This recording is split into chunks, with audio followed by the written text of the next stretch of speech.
அம்பாள்னா யார், எப்படிப்பட்டவ, எப்படி ஆராதிக்கணும், ஏன் ஆராதிக்கணும், என்ன பலன், ஏன் இத்தனை கேள்விகளை நான் கேட்கல. சாமதின்னு ஒருத்தன், சுரதன்னு ஒருத்தர். இந்த கதை எங்கே ஆரம்பிக்கிறதுனா, சுரதன் என்பவன் சாவர்ணி மன்வந்தரத்தை முழுதும் கட்டி ஆண்ட பெரிய மன்னன். அந்த மன்னன் ஒரு போரில் தனது ராஜ்யத்தை இழந்து எல்லாவற்றையும் இழந்து காட்டுக்கு அனாதையாக வரான். அந்த மாதிரி வரும்போல் இன்னொருத்தனை சந்திக்கிறான். அவன் பேர் சாமதி. சாமதிங்கிறவன் பெரிய வைசியன், நல்ல குல சம்பத்து, தானினா தன சம்பத் குலே, நல்ல தானியம் தனம் சம்பத்துன்னு வாழ்ந்த ஒரு வைசியன். அப்போது ரெண்டு பேரும் கானகத்தில் சந்திக்கிறாங்க. சந்திக்கிறச்ச நீ யாருப்பா நான் யாருப்பா, ஏன்னா ரெண்டு பேரும் டிப்ரெஸ்ட், ஹெவிலி டிப்ரெஸ்ட். அப்போது என்ன ஏதுன்னு விசாரிச்சுக்க போது ஒருத்தர் சுரதன் சொல்கிறான், நான் அப்பேற்பட்ட ராஜா, இவ்வளோ பெரிய மன்வந்தரத்தை கட்டி ஆண்டேன், ஆனால் எனக்கு இன்றைக்கி வேலை முடிஞ்சது, நான் போரில் தோத்துட்டேன், தோத்ததுனால் இந்த கானகத்தில் என் உயிருக்கு பயந்து நான் வர வேண்டிய நிலைமையில் இருக்கிறேன் அப்படிங்கிறான்.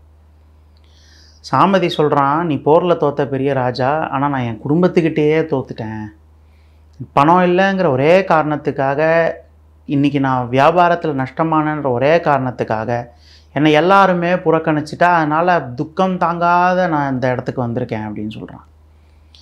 ரெண்டு பேரும் தங்களோட விஷயத்தை புலம்பின்ண்டே அப்படியே காட்டில் நடந்துகிட்டே வராங்க. அப்போது ஒரு ரிஷியை பார்க்குறாங்க. ரிஷி இவங்கள பார்க்குறார். ரிஷிக்கு பார்த்தோன்னே தெரிஞ்சிருச்சு, okay, two depressed guys who lost everything in their life and they are trying to settle their mind in the forest.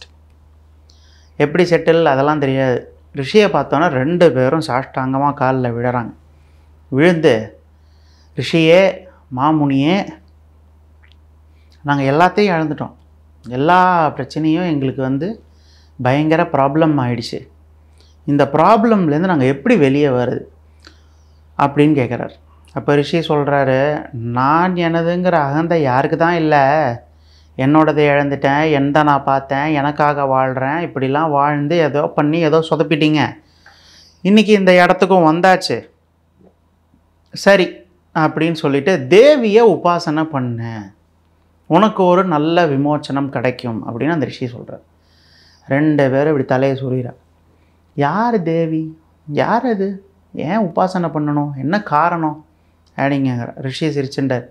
Okay, ஞான சூன்யம் நம்பர் 1 and 2 நம்ம முன்னாடி தான் இருக்கு, ஒன்றும் பண்ண முடியாது அப்படின்னு சொல்லிட்டு அவர் சொல்கிறாரு, தேவிங்கிறவ யாருன்னா ஆதி பராசக்தி, சக்தி இல்லாமல் எதுவும் இல்லை. அதனால் சக்தி அப்படிங்கிறது அந்த சக்தி தத்துவத்தை ஒரு முழு முதற் உருவம், ஒரு உபாசனை முறை தான் தேவி உபாசனை அப்படின்னு சொல்லி ரிஷி சொல்கிறார். வைசியனுக்கும் புரியல, ராஜாவுக்கும் புரியல, சாமதிக்கும் புரியல, சுரதனுக்கும் புரியல. திருன்னு முழிச்சுட்டே ரிஷியை பார்க்குறார். ரிஷிக்கு புரிஞ்சிடுச்சு, ஓகே, இவனுங்களுக்கு ஒன்றுமே புரியல அப்படின்னு. அப்போ தெளிவாக என்ன தான் உங்களுக்கு தெரிஞ்சுக்கணும் அப்படின்னு கேட்குறாரு. கேட்டோன்னே சுரதன் சொல்கிறான், யார் இந்த தேவி, இந்த பிரபாவம், ஒரு மோட்டிவேஷ்னல் பெப்டாக் கேட்குறான். அதாவது யார் இந்த தேவிங்கிறவ, யார், என்ன பண்ணுவா, பெப்டாக் கேட்குறான். ஏன்னா க்ளோரி சொல்லு, அப்புறமா நாங்கள் கும்பிடணும். அதாவது நம்மளே இங்கே ஃபெயிலியரில் இருக்கோம், அதெல்லாம் மறந்துட்டான் சுரதன். நம்மளே இங்கே டவுன் அண்ட் டிப்ரெஸ்டு மறந்துட்டான். ஆனால் அதை மறதின்னு சொல்ல முடியாது. அதாவது தனக்கு அந்த தேவி உபாசனை நீ பண்ணுன்னு சொன்னோன்னே ஏதோ ஒரு ஒலி எங்கேயோ மனசில் ஒரு இன்ட்யூஷனாக தெரிஞ்சிருக்கு. ஆனால் அந்த இன்ட்யூஷன் மேலே ஒரு ஆர்வக்கோளாறு வந்துருச்சு. அதான் அந்த குரு ஸ்தானத்தில் இருக்கிற ரிஷிக்கு அந்த ஆர்வக்கோளாறு இல்லை, ஏன்னா அவர் அதை பண்ணியிருக்காருல்ல ஏற்கனவே, அதனால் அவருக்கு ஒன்றும் பொங்கலை. இவாளுக்கு இனிமே தான் ஏதாவது பண்ணணும், அதனால் கோளாறு ஜாஸ்தியாகிடுச்சு.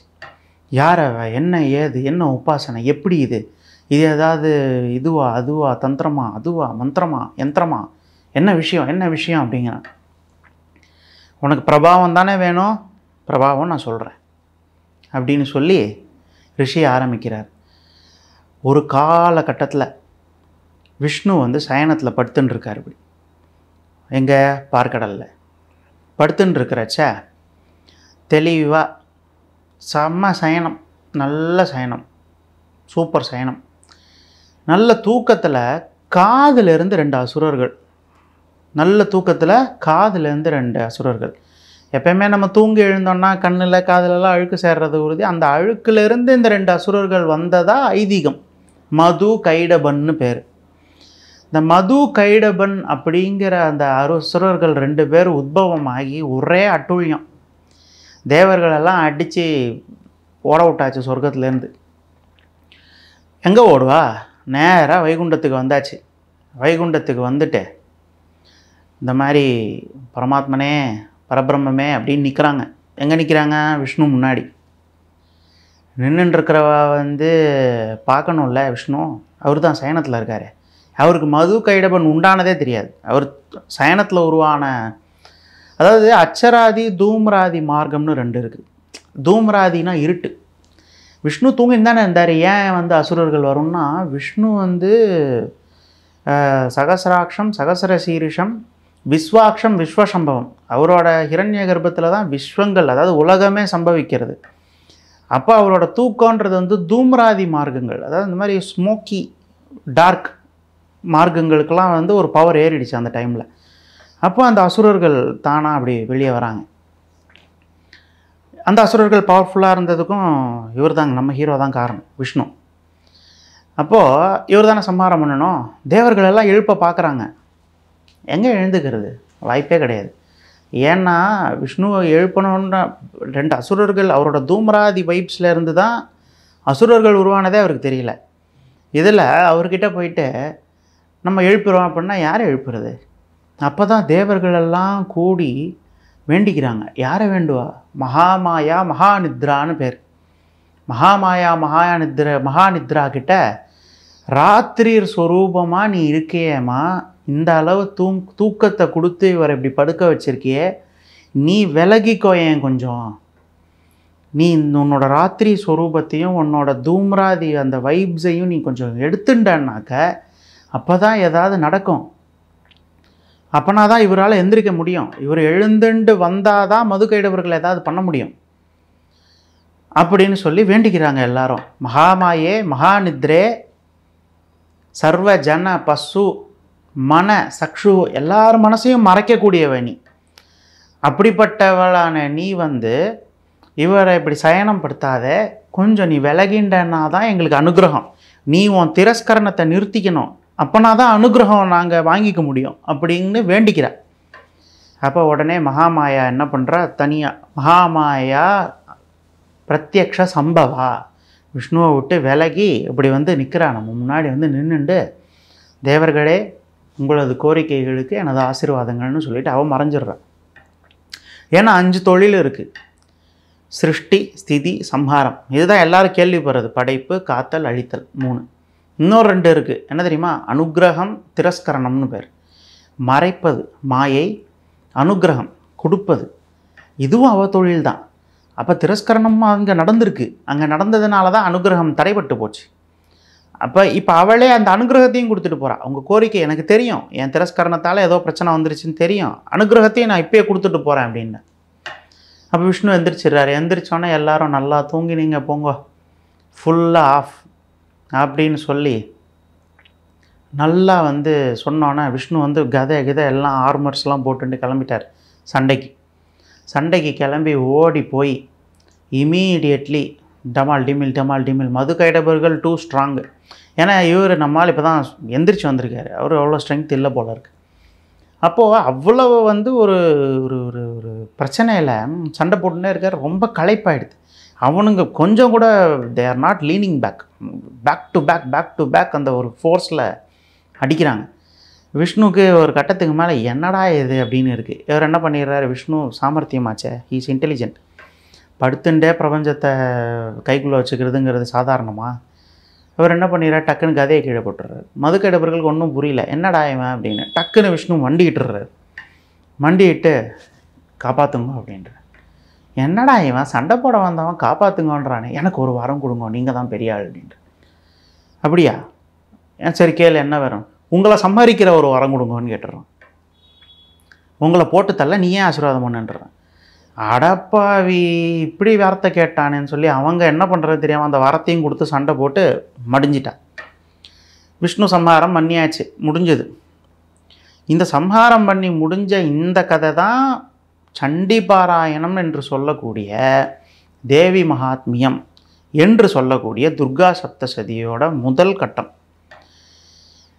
இந்த முதல் கட்டம் நல்லா கூர்ந்து கவனித்தோன்னாக்க அம்பாளே சண்டை போடலையே அப்படி இருக்கும்.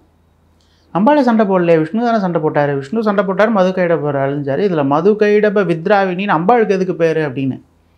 ஆனால் கதையை கவனித்தாதான் நமக்கு தெரியும், அம்பாள் மகாமாயா மகாநித்ரான்னு அந்த நித்ரா தேவி எழுந்து இப்படி ஓரமாக நிற்கலைன்னாக்க விஷ்ணு எழுந்துக்கவே முடியாது. அப்புறம் தானே மது கைடபர் அழியறதுக்கு. ஸோ பஞ்ச தொழிலில் ஒரு தொழில் அவளோட அனுகிரகத்தோடு தான் அது நடந்ததுங்கிறதுக்காக அது முதல் விஷயம். திரஸ்கரணம். ஏன்னா அந்த ஒட்டுமொத்த தேவி மகாத்மியத்திலேயே இந்த ஒரு இடத்துல மட்டும்தான் அம்பாள் திரஸ்கரணத்தின் மூலமாக உலகத்திற்கு அனுகிரகம் செய்தது. அவள் சண்டை போடலை. ஆனால் அந்த திரஸ்கரணம் மூலமாக, அந்த திரஸ்கரணத்தை எந்த இடத்துல மாயையை விலகிக்கிட்டால் எது சரியாகுன்றதும் ஒரு அனுகிரகம் தான் அப்படிங்கிறத தீர்க்கமாக காமித்தது அந்த ஒரு ஃபஸ்ட்டு சாப்டர் ஆஃப் தேவி மகாத்மியம். இதுதான் பிரசித்தி பெற்ற ஒரு மதுக்கைடப வதம். இப்போ நம்ம சண்டின்ற பேரை கொஞ்சம் பார்ப்போம். ஏன் தேவி மகாத்மியம் சண்டின்ற, சண்டி பண்ணாத, சண்டித்தனம் பண்ணாதம்பா எல்லா பெரியவங்கெல்லாம். சண்டித்தனம்னா என்ன? பிரச்சனை பண்ணாத, பிரச்சனை பண்ணுறியா அப்படிங்கிறது. அப்போ சண்டித்தனம் எங்கேருந்து, ஏன் இந்த தேவி மகாத்மியத்துக்கு சண்டி, அதில் அவ சண்டின்னு ஏன் அட்ரஸ் பண்ணப்படுறா அப்படின்ட்டு. ஏன்னா சண்டித்தனம் பண்ணின நிசும்பன், சும்பன், தூம்ரலோச்சனன், ரக்தபீஜன், சாமுண்டன் போன்றவர்களை, சண்டமுண்டர்கள் போன்றவர்களை வித்வேஷனம், அதாவது மாரணம் செய்த இந்த ஒரு எபிசோட்ஸ் தான் தேவி மகாத்மியம் அப்படிங்கிற தொகுப்பு. அதனால் அவளுக்கு சண்டின்னு ஒரு பேர்.